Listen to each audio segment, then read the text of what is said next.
Hello everyone, చాలా చాలా interesting episode అండి. అస్సలు మిస్ అవ్వకుండా కంప్లీట్ గా చూడడానికి ట్రై చేయండి. వీడియోలోకి వెళ్ళిపోదాం. దీప జ్యోత్స్న వాళ్ళు ఆఫీస్ లో వర్క్ చేసుకుంటూ ఉండగా దీప రెస్టారెంట్ యొక్క మేనేజర్ అయితే దీపక్ కాల్ చేసి రెస్టారెంట్ లో గొడవ జరుగుతుందని చెప్తాడు. వెంటనే దీప, జ్యోత్స్న, సూరజ్ అలాగే కార్తీక్ నలుగురు అయితే రెస్టారెంట్ కు వెళ్తారు. ఏం జరిగిందని అడిగితే ఒక వ్యక్తి రెస్టారెంట్కి వచ్చి బిర్యానీ ఆర్డర్ చేసి తింటుంటే అందులో బొద్దంకి వచ్చిందని చెప్పి చాలా పెద్ద గొడవ చేస్తూ సోషల్ మీడియాలో లైవ్ పెడుతూ పెద్ద రచ్చ అయితే చేస్తాడు. ఇక ఇంతలో శివనారాయణ కూడా అక్కడికి వస్తారు. అప్పుడే సూరజ్ అయితే కార్తీక్తో నాకేదో ఇతను వాళ్ళకం తేడాగా ఉంది, ఒక ప్రయత్నం చేస్తానని చెప్పి తన దగ్గరికి బాగా యాక్టింగ్ చేస్తున్నావు వెదర్, ఏంటి సంగతి అని తనతో మాట్లాడితే తన మాటల ద్వారా జ్యోత్స్నయే ఇదంతా చేయించిందని తెలుసుకుంటాడు సూరజ్. అలాగే తన కొన్ని మాటల్ని వీడియో కూడా తీసి ఇక అందరు ముందుకు వచ్చిన తర్వాత ఇంతలో ఫుడ్ ఇన్స్పెక్టర్ కూడా రావడంతో లోపల కిచెన్ అంతా చూపిస్తుంది దీప. కిచెన్ కూడా మాదంతా నీట్గానే ఉంది, అలాంటప్పుడు ఇంకెలా ఇది జరుగుతుంది అని అయితే అంటుంది దీప. అప్పుడే మాణిక్యం అయితే అవునా మరంత కిచెన్ అంతా నీట్గా ఉంటే ఈ బొద్దంకి ఎలా వచ్చింది అని అయితే అడిగితే ఎలా వచ్చిందో నేను చెప్తానని చెప్పి సూరజ్ ఆ వీడియో చూపించేసరికి ఆ వీడియోలో నేనే తీసుకొచ్చి బుద్ధంకి వేశానని చెప్తాడు కానీ అది చేయించింది జ్యోత్స్న అని మాత్రం చెప్పడు. ఇక శివనారాయణ వచ్చి చడచడ 2 దెబ్బలు పీకేసరికి ఇక అలా ఆలోచిస్తూ ఉండిపోతాడు. ఏం చేయాలని ఆలోచిస్తూ ఉంటే జ్యోత్స్న మాత్రం చాలా కంగారు పడిపోతుంది. నా పేరు మాత్రం చెప్పేస్తాడా అనుకుంటూ ఉంటుంది. ఇక దీపకి అలాగే కార్తీక్ కూడా అర్థమైపోతుంది ఇదంతా జ్యోత్స్న ప్లాన్ అని చెప్పి ఇక వెంటనే దీప తననైతే మందలించి అక్కడి నుంచి పంపించేస్తుంది. జ్యోత్స్న పేరైతే బయటికి రానివ్వదు. ఇక జరిగింది విన్నారు కదా అని చెప్పి అందరికీ చెప్పేసి ఇక అక్కడి నుంచి అయితే పంపించేస్తారు. ఇక ఆ తర్వాత దీప, కార్తీక్ అలానే సూరజ్ ముగ్గురు మాట్లాడుకుంటూ ఉంటారు. ఏంటిదంతా, ఇది జ్యోత్స్న చేయించిందని అస్సలు నమ్మలేకపోతున్నాను నేను అని అంటాడు సూరజ్.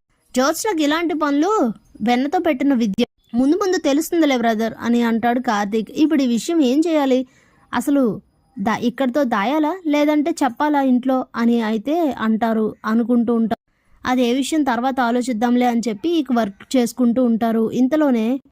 ఇంతలోనే ఏం గొడవ జరిగింది అని చెప్పి దశరథ్ అయితే కార్తీక్తో మాట్లాడుతూ ఉంటారు. ఇలా జరిగింది మావయ్య, జ్యోత్స్న ఇదంతా చేయించిందని చెప్పేసరికి స్టన్ అయిపోతారు దశరథ్. ఇప్పుడు ఏంటి పరిస్థితి, ఏం చేయాలి మావయ్య అని అడిగితే ఈ విషయాన్ని వెంటనే ఈవినింగ్ ఇంట్లో బయటపెట్టండి అని అంటే అత్త బాధపడుతుంది కదా అని చెప్తే ఆ అత్తకే కళ్ళు తెరవాలి, నీ కూతురు ఇలాంటిదని తెలియాలి కదా, జరగాల్సిన శాస్తి జరిగితేనే బుద్ధొస్తుంది, మీరు చెప్పండి కార్తీక్, సాక్ష్యాలతో సహా బయటపెట్టండి అని అయితే చెప్పేస్తే ఇక దీప, కార్తీక్ ఇద్దరు కూడా డిసైడ్ అయితే అవుతారు. ఇంటికి రాగా సుమిత్ర ఏంటి దీప రెస్టారెంట్లో గొడవ జరిగిందంట అని అంటే అవునమ్మా జరిగింది, జరగడానికి వేరే రీజన్ ఉంది, అది ఊరికే జరిగిన గొడవ కాదు, ఎవరో కావాలని చేయించిన గొడవ అని జ్యోత్స్నను చూస్తూ చెప్తుంది. ఇదేంటిది నా మోహం చూస్తుంది అంటే దీనికి అర్థమైపోయిందా నేనే చేయించానని అని ఆలోచిస్తూ ఉంటుంది జ్యోత్స్న. ఎవరు చేయించి ఉంటారు దీప అని సుమిత్ర అడిగితే ఇంకెవరు, నేను ఇలా అంటున్నానని నిజం చెప్తున్నానని మీరు మాత్రం ఏమీ అనుకోకండి, నిజం చెప్పాలంటే ఇది జ్యోత్స్న చేయించిన పనే అని చెప్తుంది. ఒక్కసారిగా షాక్ అయిపోతారు అందరూ. ఏ దీప ఏంటి నన్ను అంటున్నావు అని అడుగుతుంది జ్యోత్స్న. అప్పుడే అక్కడికి సూరజ్ని కూడా పిలుస్తారు. నువ్వు పక్కకి వెళ్ళి ఆ వ్యక్తితో మాట్లాడినప్పుడు ఏం జరిగిందో చెప్పు అని అడిగితే నేను తన దగ్గరికి వెళ్ళి మాట్లాడినప్పుడు తను జ్యోత్స్నయే ఇదంతా చేయించిందని చెప్పాడు అని అంటే ఏంటి మీ అందరూ కూమక్కయ్యి కావాలని నా మీద బ్లేమ్ చేస్తున్నారా అని అంటే లేదు మేమందరం కూడా చూసాం కదా, ఏదో సూరజ్ చెప్పాడని నిజమని ఎలా అనుకుంటాం, అక్కడ శివనారాయణ ఆ అబ్బాయిని అతన్ని నిలదీస్తున్నప్పుడు అతను నీ వైపు చూశాడు, ఎక్కడ నీ పేరు చెప్పేస్తాడు అని నువ్వు టెన్షన్ పడ్డం మేము చూసాం, అక్కడే బయట పెడితే శివనారాయణ గారు మనవరాలే ఇదంతా చేయించిందని ఆయన పరువు పోతుందని సైలెంట్గా అందుకే కావాలనే అతనితో నీ పేరు కూడా చెప్పించకుండా అక్కడి నుంచి పంపించేశానని అంటుంది దీప.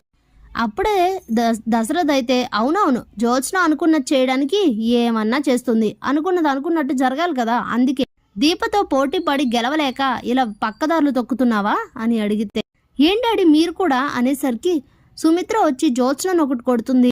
మమ్మీ అని అంటే ఏంటే మమ్మీ, ఇంటి పరువు తీయడానికి కాకపోతే నీలాంటి కూతురు నాకు ఎలా పుట్టిందో అర్థం కావట్లేదు, నీ ఆలోచనలు అసలు ఇలా ఎలా ఉన్నాయో నాకు తెలియట్లేదు, నువ్వు కాకుండా దీప లాంటిది నా కూతురు అయ్యి ఉంటే బాగుండేది, నువ్వేమో ఇంటి పరువు తీయాలని చూసావు, తనేమో ఇంటి పరువు పోకూడదని మీ తాతగారు పరువు పోకూడదని అక్కడ నీ పేరు బయట పెట్టకుండా అక్కడి నుంచి వచ్చేసారు సైలెంట్ గా. నీలాంటిదని ఏమనాలి అసలు అని అంటే ఇక శివనారాయణ కూడా బగబగా మండిపోతూ ఉంటారు.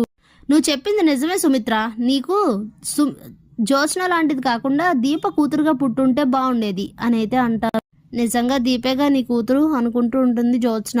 మావయ్య గారు అసలు ఏమాత్రం ఆలోచించాల్సిన అవసరం లేదు. ఇంకా ఇలానే ఇద్దరిని పోటీలో ఉంచితే పోటీ ముగిసి ఎవరో ఒకరు విన్ అయ్యేలోగా ఇంకెన్ని అనర్థాలు చేస్తుందో జ్యోత్స్న. అందరి ఆలోచనలకి అడ్డుపడ్డమే కాకుండా మన ఇంటి పరువు పోయేలా చేస్తుంది. అసలు జ్యోత్స్నని ఆ రోజు నేనే నా కూతుర్ని సీఈఓ చేయమని అడిగాను, కానీ ఈ రోజు నేను చెప్తున్నాను నా కూతుర్ని సీఈఓ అవ్వనివ్వద్దు. ఇప్పుడే పోటీ తొలగించి జ్యోత్స్నని సీఈఓ ఇప్పుడే పోటీ తొలగించి దీపని సీఈఓ చెయ్యండి మావయ్య గారు. దీపే సీఈఓ పదవికి సరి అయిన మనిషి, వేరే ఆలోచించాల్సిన అవసరమే లేదు. తనకి ఫైల్స్ ల్యాప్టాప్ ఇంగ్లీషు అదే కదా ప్రాబ్లం. ఎవరో ఒకరిని పెడితే వాళ్ళే చూసుకుంటారు, నెమ్మదిగా తనే నేర్చుకుంటుంది.